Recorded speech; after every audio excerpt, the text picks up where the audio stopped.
Hey there, welcome to part three of our discussion on evolution. This time we're going to talk about speciation and extinction.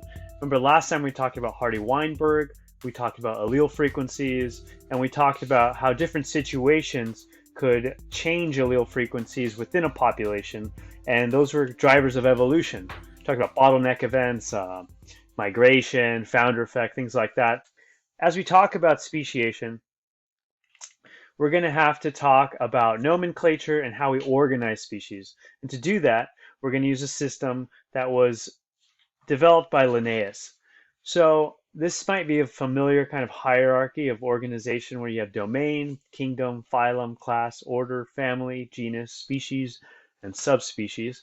Well, these groups go from broad to specific. So within domain eukarya, you have us, we're eukaryotes, and you also have organisms like those single cell organisms that we looked at in lab, like the paramecium, for example. That's a eukaryote. Well, that's a very broad group. And if you say a eukaryote, that could be any number of organisms. Well, if you go more specific, let's say you talk down to order and you talk about an order. Well, within order here, we have primates. So if you say primates, you know you're specifically talking about a mammal, it's a chordate, it's an animal, it's a eukaryote, and you know you're talking about a primate, either a monkey or a great ape. Well, if you keep going down, you'll eventually get to genus, and our genus is Homo, and our species is Sapiens. And so when you talk about species, you're actually talking about a very specific clade within a broad set of categories. Most of what we're talking about today is going to lie within the genus and species and perhaps subspecies level. When you look at the genus, notice how it's written. It's written in italics and it also has a capital. It's a capital H in Homo and then italics. For species, it's also in italics, but that first letter is not capitalized. So here you have a group of organisms that form Animalia, but here you can see that it's written in non-italics. So we know we're not talking about genuses or species here. Taxonomy allows us to make sense of the seemingly endless diversity we find in nature by organizing what we see into groups according to how they relate to each other. When we look at different groups, we often look at them through the lens of a taxonomic tree. So this is a taxonomic tree in its most simple form. Anytime you look at a taxonomic tree, it has to have a minimum of three groups to make a comparison. You have a sister group, the two most related, and then you have a third outgroup. And that makes sense because if you just have two organisms, of course they're different. You don't really know how different they are until you have a third to compare them to. If you look here, taxon A is sister to taxon B. Taxon A and taxon B have a common ancestor, and that ancestor is not the ancestor of taxon C. So here we can say A is more related to B, and C is an outgroup. So when you look at any taxonomic tree, it's helpful to first start with that smallest sister taxa, and then think outgroup. Because what you want to understand is a relationship between organisms, not necessarily the shape of the tree. What do I mean by that? Well, let's look at this first example. Y and Z are sister taxa. The outgroup for Y and Z is X. So Y and Z are sister, and X is the outgroup. Now, if we look at X, Y, and Z as a group, the outgroup then is W. So Y and Z's outgroup is X, XYZ's outgroup is W. Let's look at a different tree. Let's start with the smallest sister taxa, the smallest branch, Z and Y. See how they're at the very end there? So Z and Y are sister taxa, and their outgroup is X. ZYX's outgroup is W. Well, that's what we saw in that last example too. The only thing that happened is that that branch was flipped around on the stem there, but the relationships didn't change. So no matter how it's written, the relationships stay consistent. And that's why it's important to look at these as relationships rather than an actual tree structure. Now here's a third example. Z and Y are sister taxa, and then the outgroup to Z and Y is X. And then the outgroup to ZYX is W. Well, that's the same as the previous two examples. And we can even find a fourth example that looks just like that. We have Z and Y here, our sister taxa. The outgroup is X, and then the outgroup to XZY is W. If I were to give you these four clades on a test and ask you if they're the same or they're different, the answer is that these are actually all the same. The trees are just flipped around on their stems. So anytime you see a group represented on a cladogram, just realize that what you're looking at is actually the relationship between the organisms. The actual shape of the tree is kind of arbitrary. You can flip any of those around as long as the relationships between the clades are the same. And if you looked at this example that I made, this is a group of thamnophilid birds from South America. If you look down at the ends of those branches, you would indeed find there's groups, and those groups are related to other groups, and you can flip around however you want, but that relationship stays the same. Now, this isn't particularly useful. It's so complicated I can't even read it, but it does show that the complexity starts to build as you get towards the end of the branches. And if you have too many individuals represented on one flat tree, you can wrap it around and then impress everyone with that. Let's talk about nomenclature. As you go down the order from most broad group to more specific, you change the way you actually write the word. So it's pretty consistent from domain, kingdom, phylum, class, and order down until you get to genus. Once you get to genus, you're writing in italics, and genus is capitalized. The species names are not capitalized. So in this example, you have the genus written under species, but then this is the species here that's not capitals. This example is a red fox, Vulpes vulpes, and this example, like a lot of examples, has a species whose genus is the same as the species name. So this is Vulpes vulpes, gorilla gorilla is another example like that. So what are we looking at here? Are we looking at a species or are we looking at a genus?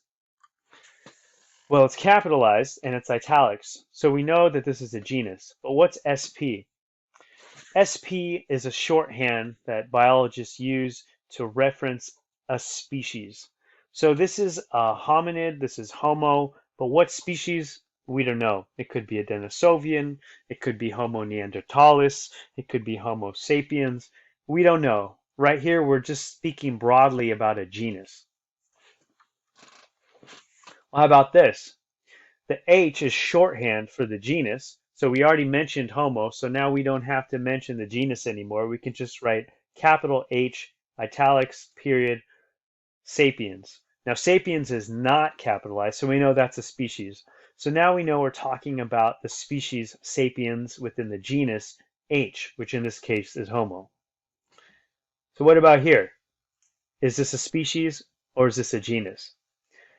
Pan is capitalized and it's italicized, so we know that this is a genus, but we don't know what species we're talking about. Pan is a genus that includes the chimpanzee and the bonobo. Here's another example. Here is a genus, gorilla, with the capital G. What species of gorilla? We don't know. Did you know that there's more than one species of gorilla? Well, here's a species of gorilla. It's gorilla gorilla.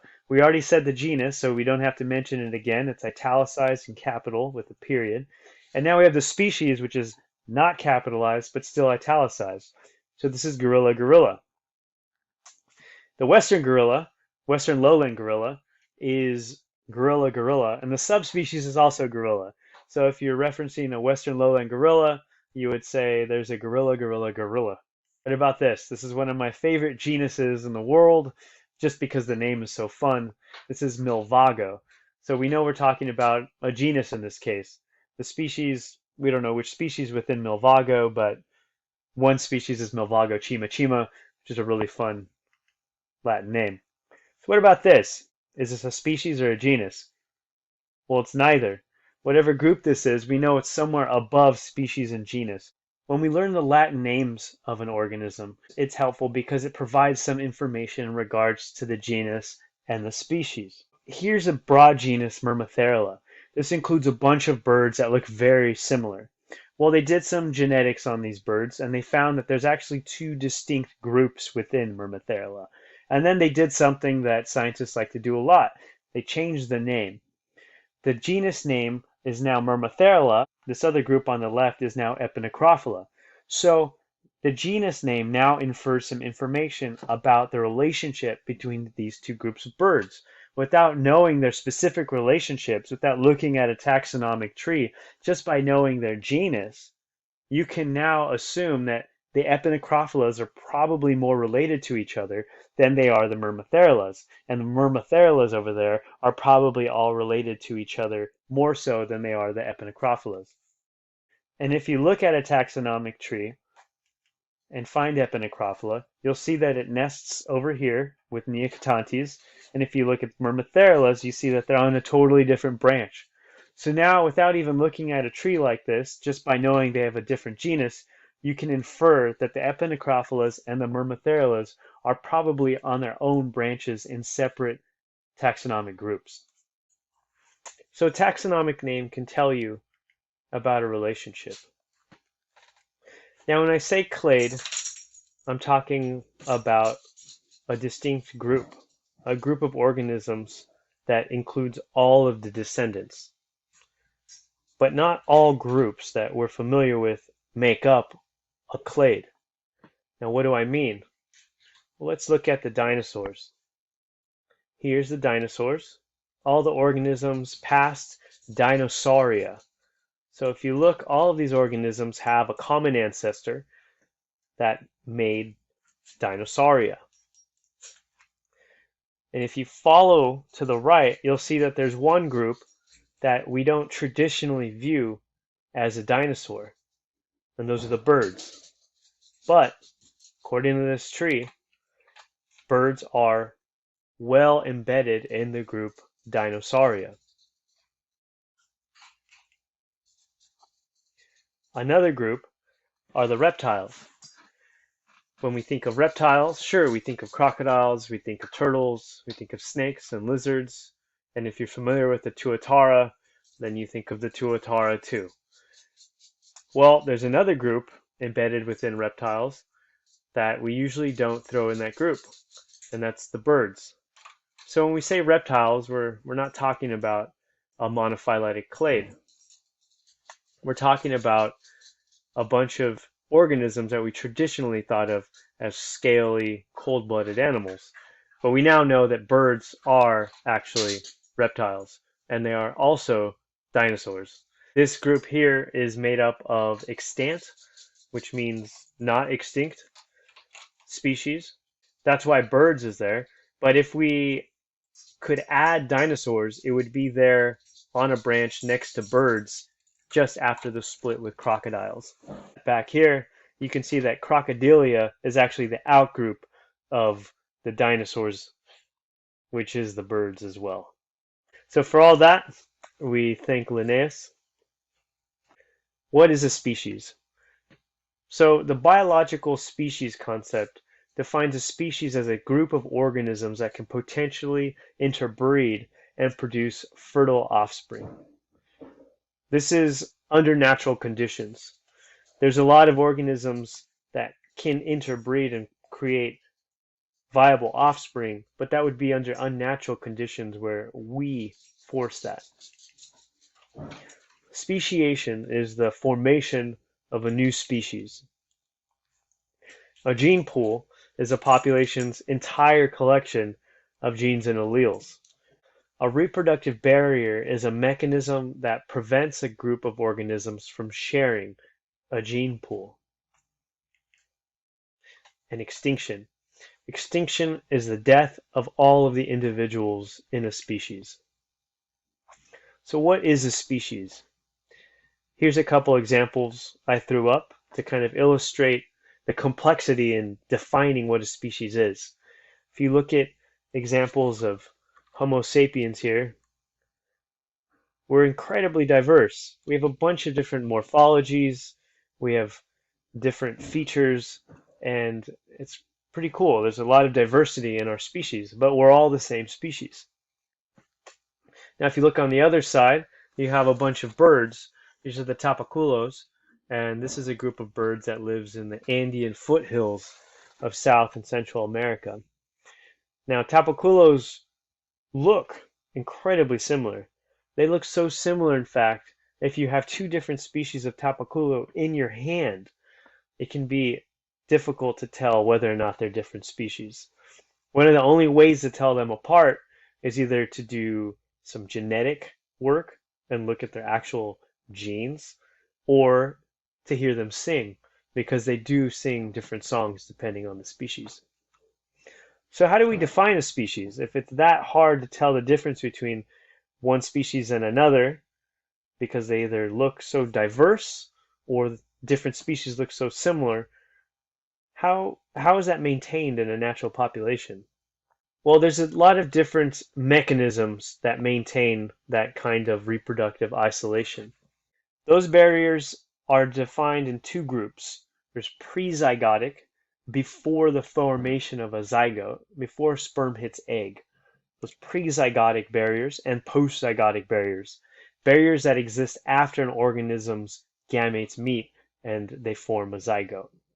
So you can think of that as before reproduction and after reproduction.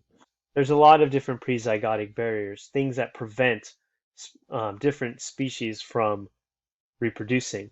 There's temporal isolation. So a lot of different species will mate at different times of the year, and that will prevent them from mixing their genes. There's habitat isolation. A lot of different species exist in very specific niches in different habitats, and they prevent crossing paths in that way, and that prevents them from reproducing. There's also mechanical isolation. So the physical structures, the anatomy of species might not be compatible. A lot of different damselflies have very specific mating structures. A lot of different mammals have very specific mating structures. We saw a duck example that had a very, very specific mating structure. So there's mechanical isolation. And then there's gametic isolation, where the male and female gametes will fail to unite for some reason or another. So these are all prezygotic barriers. They're barriers before an organism reproduces. But there's also postzygotic barriers. So in the case where two organisms that are different species reproduce and they do create offspring, we call that a hybrid. Oftentimes those hybrids are sterile, or if they were to reproduce, every generation after that would be less and less healthy, and eventually you would have hybrid breakdown where those individuals would no longer be able to reproduce. That's kind of like the opposite of fitness. We call that hybrid breakdown, with a reduction of hybrid fertility. So let's look at an example of a prezygotic barrier. These are two species of warbler from Europe, the western and eastern greenish warbler.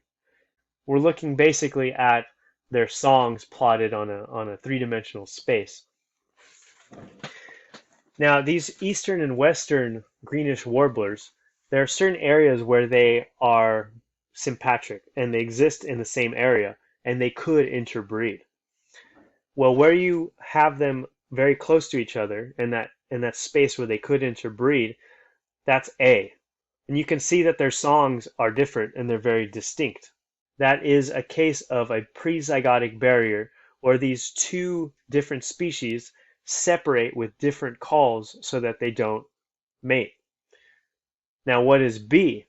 B are examples of their songs where they are not coexisting, where the eastern species is found very far from the western species. And if you compare their songs where they're not together, they actually do sound very similar to each other. But these populations will not co-occur, so they're separated spatially. So here's a behavioral mechanism that is a prezygotic barrier. They have differences in songs wherever that possibility exists, and where the possibility of them overlapping does not exist, well, then the songs converge and they're similar because there's no longer a danger of them interbreeding. Now here's an example of a postzygotic barrier. This is a jaglion, a jaguar and a lion that reproduced and created a jaglion. This is a hybrid, and this hybrid is sterile. It's incapable of reproducing.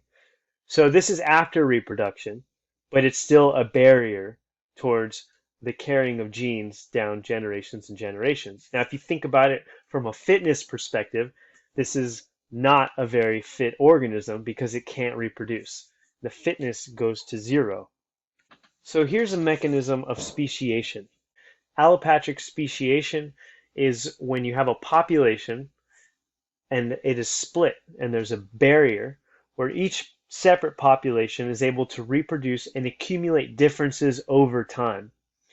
Later, those two populations might be reintroduced together, but so many differences between them have occurred that they can no longer reproduce. And there's a lot of examples of that. One great place to look for allopatric speciation is in South America. That's my field site, so of course I pull a lot of examples from that, but that's also a center of diversity for planet Earth. So if you want to understand animals, why not start where they are most diverse, equatorial tropical regions, and this is the Amazon basin here. So what would be a way of separating species in the Amazon basin? Well, why not that big river, the Amazon River? And sure enough, if you look on the north side of the Amazon and the south side of the Amazon, you'll find a lot of different species that are very similar to each other, but they've accumulated so many differences that now they can no longer reproduce. In this case, you have on the north side of the Amazon the dusky-throated antshrike up here, and on the south side you have the saturnine antshrike. And they look very, very similar. They actually sound very, very similar, but they're different species, and they've been separated for a very long time, likely by that Amazon River. So how do these geographic barriers occur? What does that mean? So mountains, as they rise up, they create differences in valleys and different peaks. A mountain rising up can actually split a population up. In this example, you can see there's an original population. There was some uplifting event, so some mountains kind of rose up from tectonic activity. Once they rose up, these high areas were not suitable for this species, and so it stopped occurring there. So then this original species got split up into three different groups. This one foothill population, this valley population, and then this opposite foothill population. Well, over time, those populations will accrue genetic differences, and eventually they'll be so different that they can't reproduce anymore. Now, the same can occur on the peaks of mountains. So in this case, there's a tectonic uplifting. The population survived at this peak and at this peak, but in the valley it wasn't suitable. These became allopatric populations. The coasts, the foothills were no longer appropriate. And so now over time, as you accumulate genetic differences, this peak has one species and this peak has now become a new species. So based on that, you can make some guesses, some hypotheses, and generate some hypotheses about the kinds of diversity you might find in mountainous regions. So what do you think? Do you think you would have more or less diversity in an area that had more mountains and valleys? Let's look at this example of Adelomia hummingbirds in the Andes. In this example, you can see that along the Andean mountains, where you have a ton of different mountain peaks and a bunch of different valleys, you have also a huge diversification of these hummingbirds. And those hummingbird species seem to follow these geographic patterns and the distribution of peaks and valleys throughout the Andes. And you do get a ton of species diversity throughout the Andes, really centered upon these areas in Central and South America like Colombia and Ecuador and the Peruvian mountains. Here you can see a cladogram illustrating the differences, and each one of these colors, each one of these colored clades corresponds with a different area in the Andean plateau or in the mountains or in the foothills. And you can see that this genetic diversity seems to also correspond with the geographic placement of these groups. So this group here is in one area, this group here is in another area. So species diversity can follow these kind of geographic patterns and almost represent it on a genetic level. So if you have allopatric speciation, where species diverge because they're separated by some geographic feature, you must have another case, sympatric speciation, where species diverge within the same area where they're not separated geographically. And we call this sympatric speciation. Sympatric meaning they're co-occurring in the same place. So sympatric speciation can occur because of some polymorphism, some difference genetically that arises within some individuals in that population. And perhaps that polymorphism is selected for by either sexual selection or some other selective force. And then you have eventually the divergence of two genotypes that become so different over time that they can no longer reproduce or they no longer reproduce. So one example of that was the Mbuna, the cichlids from Lake Malawi.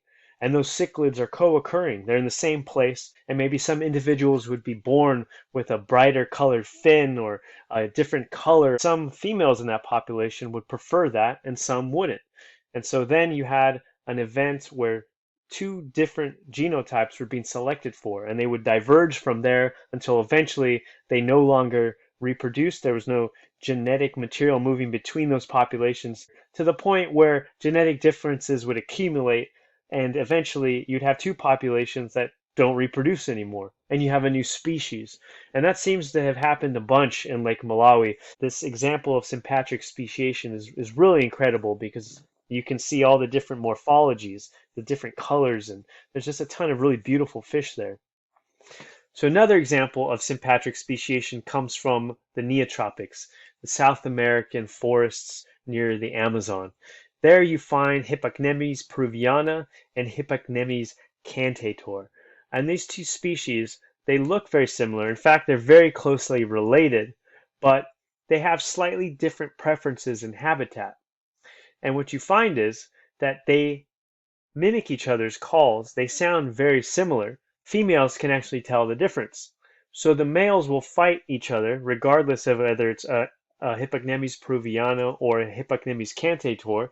The males will fight each other using the same similar sounding songs, but the females can tell, and they can tell well enough to make sure that there is a prezygotic barrier that maintains that genetic isolation between these two species. They can co-occur very close to each other. So you could have Hypocnemis peruviana on one side of a trail, and then on the other side of the trail you could have Hypocnemis cantator. They can occur that close, but they have those prezygotic barriers in place, which is in this case the selection abilities and the hearing abilities of the females in the population.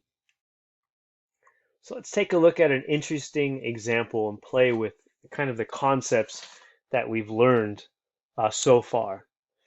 So here we have a species of salamander, or this is actually a genus of salamander. See how it's italicized and we have the capital E. So we're talking about a genus here, and this is Encetina. Now, Encetina is found throughout the Pacific Northwest, and there's a bunch of different species. Now, Encetina are very interesting because they're very closely related. If you look here, we have Encetina schultzii here on the coast. Just north of this population of Encetina schultzii, you have Encetina xanthoptica. And that's right here, and it looks like there's a little split here. North of that, you have Encetina oregensis, a little bit of Encetina picta. And then here in the Sierra Nevadas, you have Encetina platensis. And finally, south of the platensis population, you have Encetina cruciator. And then down here, you have Encetina kluberi. Remember our definition of the biological species was whether or not individuals could reproduce and have viable offspring in a natural setting.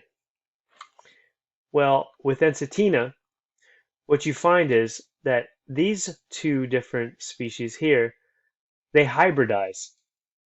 So sometimes if you're here in this area, you'll actually find hybrids between Xanthoptica and schultzii. That's actually very near here. And sometimes you'll find hybrids up in this northern area of Xanthoptica and oregonensis. Over here, sometimes you find hybrids of oregonensis and platensis. And if you keep going down, sometimes you'll find hybrids over here, cruciator and platensis. But Encetina cruciator does not hybridize with Encetina is Schultzii. You might want to generate a hypothesis as to why that might be. Why do you think that would be occurring? What history do you think occurred with the genus Encetina that created a situation where all of these populations could reproduce with each other to some degree? You could form hybrids. But in this last little part here, these two populations, which are very close to each other and might co-occur, they for some reason cannot hybridize. We call this a ring species. And a ring species is a species or a group of species who seem to have moved across a landscape. And at some point, they actually met back up with that original population. But because that movement across the landscape accrued so many changes in their genes, in their gene pool, once they meet up again, they're so different that they can no longer reproduce. But if you follow the populations back, they can reproduce with the next and the next and the next all the way back. The best guess we have is that the population started in the Pacific Northwest and started to migrate down into California. As the populations neared the Central Valley, where it's dry, the population split into a coastal mountain population and a Sierra Nevadas population. As they kept moving down, those two populations started to evolve separately, and their allele frequencies began to change at different rates. The coastal population is sympatric with another species of salamander, which has a lot of toxicity. Their color morphology started to match that salamander, while the Sierra Nevada mountain population started to evolve more blotches and probably accumulated a lot of other differences. By the time the two groups met down in the Palomar Mountains, the species can no longer interbreed.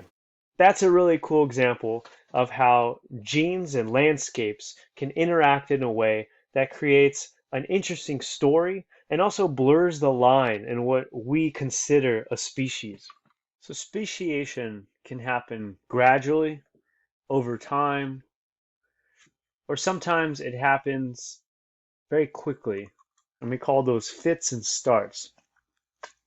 So the person that kind of coined this concept of punctuated equilibrium was our friend Stephen Jay Gould, who we listened to in a previous lecture. So let's listen to Stephen Jay Gould talk about punctuated equilibrium and the consequences of that. Now, Stephen Jay Gould, in our guts, we probably all know that evolutionary theory is right and that we did evolve from primates. But in modern history, the absence of kind of any tangible evidence of ongoing evolution makes the whole theory a little bit abstract, I think, for the cynic. I don't accept your premise. Why do you think there's no evidence of ongoing evolution? Over the coffee table chatter, the skeptics will always say, you know, where are the Cro-Magnon men? I don't see any kind of evidence that there's a continuing. You mean with respect to human beings? First of all, we're surrounded with evidence of continuing evolution. We just have to look at our dogs and our cereal plants. After all, humans are fed primarily by 8 cereal crops, all of which are grasses and all of which are profoundly different from what they were hundreds and certainly thousands of years ago, and there are historical records for all of this. Geneticists throughout the world do experiments on fruit flies in their laboratory bottles and on bacteria on their agar plates. There's abundant surrounding evidence of evolution at the small scale that occurs over time spans of decades to hundreds of years. There's no appreciable evolution in the sense of directional change of human beings because you wouldn't expect there to be. We're a very large species of 4 to 5 billion people living all over the world. Entities like that don't change. They tend to be quite stable for long periods of time. So in fact, I think what you see on this planet today is exactly what you would expect if evolution were so, as indeed it is. Some 25 years ago, you put forward the whole notion of punctuated equilibrium, that evolution doesn't move in steady increments, but that there's huge surges and stops. Could we be in a period right now of stasis? Is that the we should be. That's what all evolutionary theory would predict. Evolution is concentrated in episodes of speciation, or the branching of new lineages off from ancestral stocks. Branchings occur when small populations get isolated geographically from their parental stock. The reason why humans represent a stable species, in theory, says we should, is that we have so little capacity for forming small isolated populations that could ever speciate. As I said, there are 4 to 5 billion of us, we live all over, we move around, we have this terrible habit of interbreeding everywhere we go. And there's no way, short of some speculation about a space colony, that you can even imagine how a small population might get isolated enough to produce in the course of tens of generations a new species. So yes, we've been stable for tens of thousands of years, and that's what theory says we should be. The people who painted the caves in France and Spain 15 to 30,000 years ago are us, and when we look at that art, Yes. we see Picasso and not some primitive scribbling, and that's correct, because these are Is it possible people that, of modern man might have sophistication. stopped evolving? I mean, you make the point that the beetle is no more evolved. Not the right way to put it, because there's a premise implied in that question, namely that there's an expectation not only of evolutionary change, but of a kind of progress which ought to make our toes smaller and our brains bigger. I Right. think that's what people have in mind. That's really not the right premise. The right premise is that large, stable populations ought to be stable. So, although what you say is almost certainly so, namely that we're stable, when you ask it that way, have we stopped evolving, that's under, there's an implicit assumption in that it's surprising, that there's something anomalous, that it oughtn't to have been. I have to recast it and say we're not changing any directional fashion, but that's exactly what you would expect. So I wouldn't say we haven't stopped evolving. That kind of stability is what evolution predicts ought to be happening in human beings. At the same time as there's stability with respect to any long-term directional change, there's all sorts of evolution going on in human beings, but it's this back and forth, minor little tinkering. I mean, for example, take any classic case, the frequency of the sickling gene is decreasing now in black people in the New World, because the sickling gene, through a complex classical story, confers protection against malaria in single dosages. There's no longer any malarial danger. The gene therefore has no advantage and is now selected against. These kinds of changes go on all the time. What we don't find is directional change, and we wouldn't expect to. You make the point time and time again that to understand evolution, we have to stop thinking of it as a ladder or a process of kind of continual Right, and this is, I think, one change. example. Why of have we that. come to, I think, in terms of conventional wisdom, I certainly did before I started reading your work, equate to evolve with to progress to a higher level? I don't think that has anything to do with empirical science. It has everything to do with the deepest bias of Western culture since the 17th century, since the scientific age of Descartes and Newton and the attendant industrial revolution. Progress has been the dominant metaphor of Western life. And evolution clearly has we're going to read. it's been a supporting thesis. Right, to, insofar as evolution is the theory that explains the history of change in life through time, we're going to read into it all those biases about the nature of change that our culture dictates, of which progress is the primary one. In fact, in the essay "Dinosaur in a Haystack," in the book "Dinosaur in a Haystack," I mean, above and beyond telling us about the fallacy sometimes of using theory to guide observation, I mean, you defend the notion that perhaps the dinosaurs became extinct through an extraterrestrial accident, a meteorite or whatever. I mean, are we to believe that without that accident, that maybe the dinosaurs would still be roaming and we'd still be in trees? Is evolution that accidental, that random? I think that's almost certainly so. There are no absolutes in the contingent science of history, but look, dinosaurs had been dominant creatures of terrestrial environments for, what, about 150 million years. This extraterrestrial object did hit. There's some debate as to whether it's the chief cause of the death of dinosaurs. I think it probably was. But mammals, contrary to what a lot of people think, did not evolve towards the end of the dinosaurs' reign or after extinction. Mammals evolved at the same time as dinosaurs. Throughout that 150 million years, mammals were always around, and they never got any bigger than this. They were tiny little, maximally rat-sized creatures living in the nooks and crannies of a dinosaur's world. So they had 120 million years of competition with dinosaurs, and they never made the slightest move towards displacing them. It's only been 65 million years since, so I assume if that extraterrestrial object hadn't hit and for whatever reason triggered the extinction of dinosaurs, the dinosaurs would still be around. As I said, it's only been half the period of their previous domination since their death. And if that was so, I presume mammals would still be little creatures in the nooks and crannies of their world. You therefore would not have evolved mammalian intelligence, which requires a big enough body to get a big enough brain to be anything like us.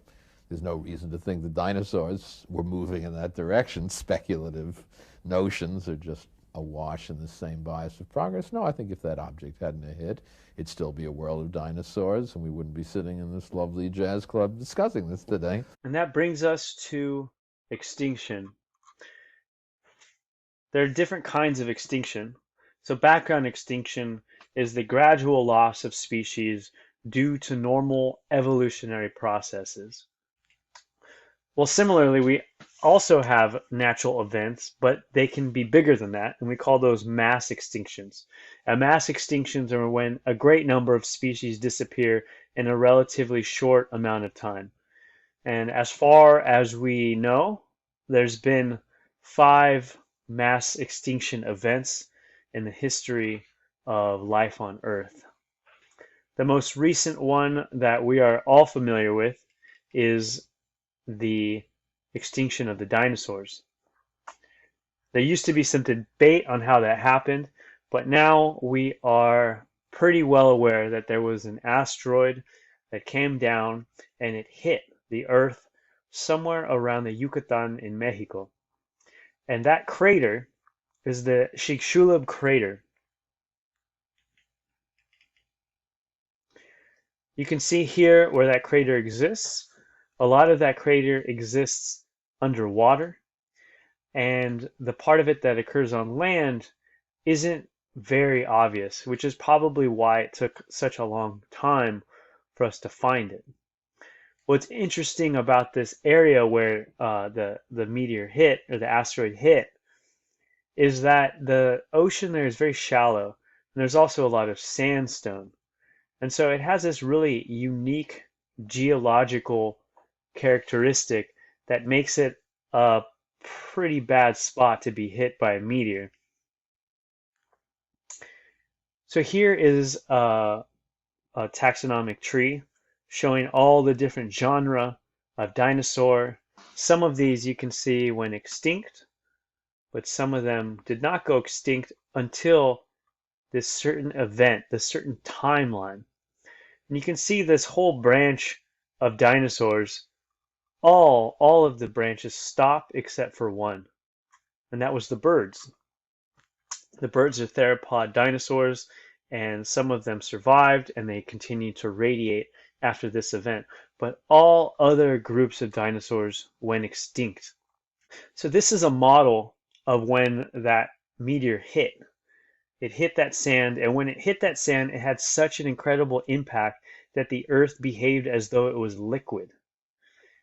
This was an incredibly violent event. When it hit, it threw sandstone to one side, and then on that side, you can see there was a turning over of the sediment. There's a turning over of the sandstone, and it all got kind of disrupted and reorganized. Another interesting thing that happened, and we'll watch that again, is right in the center, you can see there's an ejection of material that goes up. That ejection of material put silica into the atmosphere.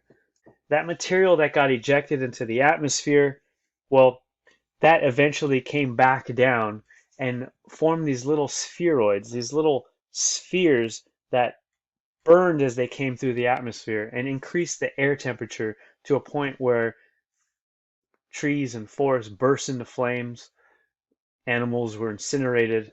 It's very hot. But another thing that was very interesting about that impact, and we're talking about the impact itself, is that sandstone to one end of the impact, right?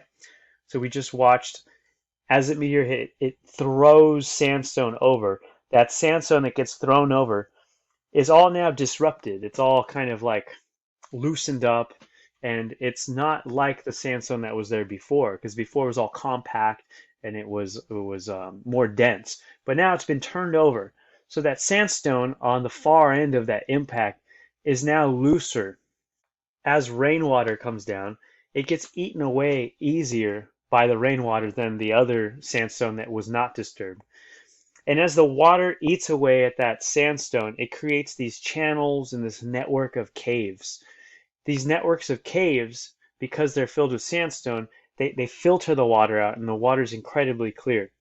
And a lot of these caves, as rainwater kind of erodes these caves, a lot of these caves actually end up meeting the ocean and forming this incredible network of pools and openings and rivers that are throughout the Yucatan. We call these cenotes, but these cenotes are a product of the sandstone being thrown around by this asteroid. So if you look at where these cenotes occur, the crater becomes a little more apparent. Here's a map of all the different cenotes, and cenotes are those pools, those sandstone pools that lead to tunnels. If you look at a map of all the openings to the pools in Mexico, you can see in the Yucatan, you can see this ring, and this ring is forming the outer perimeter of the Chicxulub crater. On this end, you can see there's a lot more, and that's where the material was thrown. You can see all the material was thrown, and all of this was disturbed when that meteor impacted.